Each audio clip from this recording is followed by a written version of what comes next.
रहलन का जइबा त जाही लगले आ जइहा पारा देसी पिया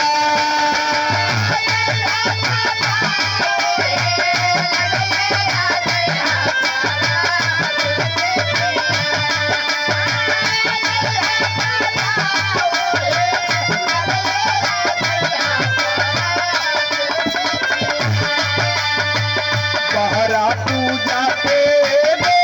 पापी फसैहा पारा देसी पिया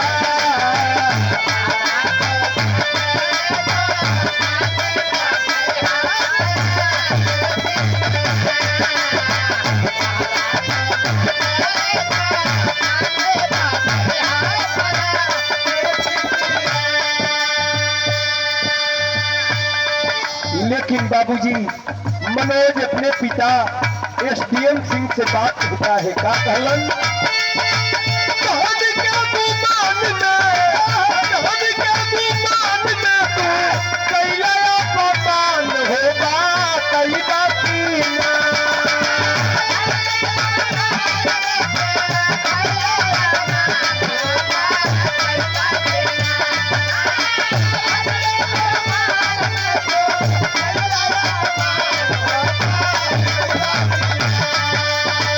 अपने सुमन के यारा मानो पिता तू जा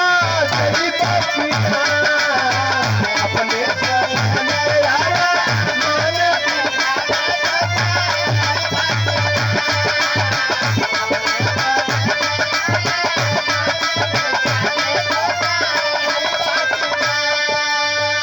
पिताजी आपने अच्छा काम नहीं किया, यह उचित काम नहीं है। लेकिन कान का पर्दा खोल करके सुन लीजिए, एक और बात कहता है क्या कहला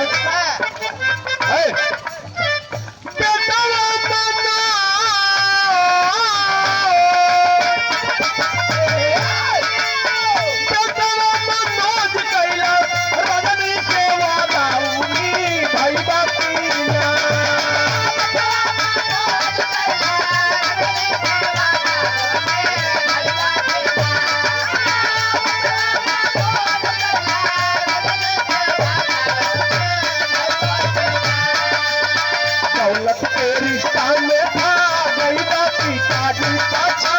आईबा होना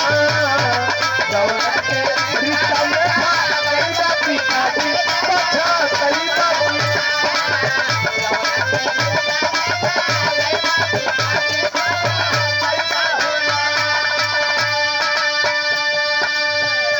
आवाज दिया पिताजी मैंने वादा किया था, रजनी से मोहब्बत किया था, शादी करने का वादा किया। खैर